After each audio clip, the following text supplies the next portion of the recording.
శ్రీ వాసవి కన్యకా పరమేశ్వరి మాతా జయంతి వేడుకలను పురస్కరించుకుని నేడు నగరంలోని అశోక్ నగర్ లోని ఆలయం ఆవరణలో ఆలయ ట్రస్ట్ చైర్మన్ చిట్టిమల్ల శ్రీనివాస్ ఆధ్వర్యంలో జయంతి ఉత్సవాలకు సంబంధించిన కరపత్రాలను ఆవిష్కరణ చేశారు.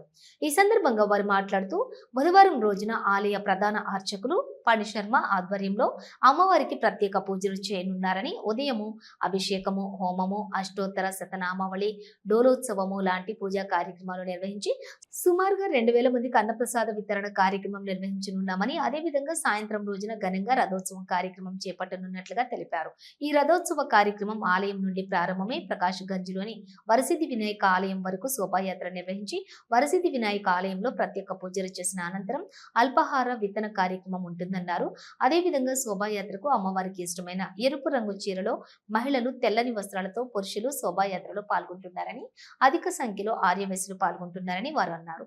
ఈ కార్యక్రమంలో ఆలయ ట్రస్ట్ చైర్మన్ చిట్టుమల్ల శ్రీనివాస్, ప్రధాన కార్యదర్శి కాచం రాజేశ్వర్, కోశాధికారి బొల్లం శ్రీనివాస్, సంకష్ట కమిటీ కన్వీనర్ రాచమల్ల భద్రయ్య, సేవా కార్యక్రమాల కమిటీ కన్వీనర్ తాటిపల్లి సుభాష్, కార్యదర్శి శ్రీనివాస్, ఆలయ కమిటీ డైరెక్టర్లు తదితరులు పాల్గొన్నారు.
బుధవారం రోజున వాసవి కన్యకా పరమేశ్వరి మాత జయంతిని పురస్కరించుకొని స్థానిక వాసవి కన్యకా పరమేశ్వరి ఆలయం అశోక్ నగర్ కరీంనగర్ యందు మా ఆలయ ప్రధాన అర్చకులు ఫణి శర్మ గారి ఆధ్వర్యం లోపల ఉదయం 6 గంటల నుంచే అమ్మవారికి ప్రత్యేక పూజా కార్యక్రమాలు నిర్వహిస్తూ, అదేవిధంగా 6 గంటల నుండి 8 గంటల వరకు అభిషేక కార్యక్రమాలు ఉంటాయి.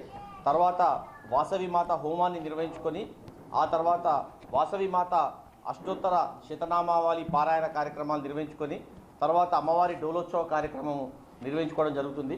తర్వాత దాదాపు 2000 మంది భక్తులకు మహాప్రసాదం అన్నప్రసాద వితరణ కార్యక్రమం ఉంటుంది. సాయంత్రం ఇక్కడి నుండి వాసవి కన్యకా పరమేశ్వరి దేవాలయం నుండి ప్రకాశం గంజ్ వరసిద్ధి వినాయక మందిరం వరకు మరి రథోత్సవాన్ని వాసవి కన్యకా పరమేశ్వరి భక్తులందరి సౌజన్యంతో వివిధ ఆర్యవైశ్య సంఘాలన్నీ పాల్గొని ఇక్కడి నుండి రథోత్సవ కార్యక్రమాన్ని ప్రకాశం గంజ్ వరకు నిర్వహించడం జరుగుతుంది.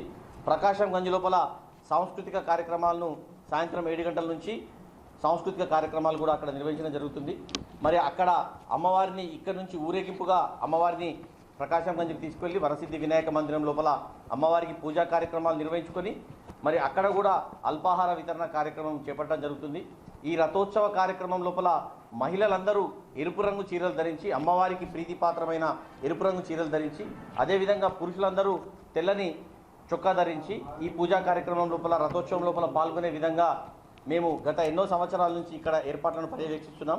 ఈ సంవత్సరం కూడా అత్యంత వైభవంగా అమ్మవారి పూజా కార్యక్రమాలను అదేవిధంగా రథోత్సవ కార్యక్రమాలను ఇక్కడ నిర్వహించడానికి వాసవి కన్యకా పరమేశ్వరి ఆలయ ట్రస్ట్ గౌరవ డైరెక్టర్లు అందరూ మరియు అదేవిధంగా వివిధ ఆర్యవైశ్య సంఘాలకు చెందినటువంటి సంఘాల అధ్యక్ష ప్రతినిధులు, అదేవిధంగా వారి సంఘ కార్యవర్గ సభ్యులందరూ పెద్ద ఎత్తున కార్యక్రమాల లోపల పాల్గొంటున్నారు. అదేవిధంగా మహిళా సంఘాలకు సంబంధించినటువంటి ఆర్యవైశ్య మహిళా సంఘాలకు సంబంధించినటువంటి మాతలు కూడా అధిక సంఖ్య లోపల ఈ కార్యక్రమం లోపల పాల్గొనడం జరుగుతుంది. ఈ కార్యక్రమం లోపల ముఖ్యంగా ఈరోజు ఈ ఆవిష్కరణ కార్యక్రమం లోపల మా ఆలయ ట్రస్ట్ ప్రధాన కార్యదర్శి కాచం రాజేశ్వర్ గారు, కోశాధికారి బొల్లం శ్రీనివాస్ గారు, సంకష్ట కన్వీనర్ రాచమల్ల భద్రయ్య గారు, అదేవిధంగా సేవా కార్యక్రమాల కమిటీ కన్వీనర్ తాటిపల్లి సుభాష్ గారు, ముఖ్యంగా గౌరవ డైరెక్టర్లు, అదేవిధంగా కార్యదర్శి నారా శ్రీనివాస్ గారు, వేణు గారు, పడకంటి శ్రీనివాస్ గారు, అశోక్ గారు, పల్లెర్ల వేణు గారు, తిరుపతి గారు, అదేవిధంగా పల్లెర్ల శ్రీనివాస్ గారు, గజవాడ శ్రీనివాస్ గారు, చింత సురేష్ గారు, మహేందర్ గారు, కాజం కృష్ణమూర్తి గారు, పాత కృష్ణమూర్తి గారు, పాల్తెప్పు మల్లికార్జున గారు, అదేవిధంగా మా ఈ కరపత్రాల ముద్రణ లోపల విశేష కృషి గావించినటువంటి శ్రీవల్లి గ్రాఫిక్స్ శ్రీనివాస్ గారు, రాముడు శ్రీనివాస్ గారు, ఇలా డైరెక్టర్లందరూ ఈ కార్యక్రమంలో పాల్గొని ఆ వాసవి మాత ఆహ్వాన పత్రికను మరి ప్రచురణ గావించినారు.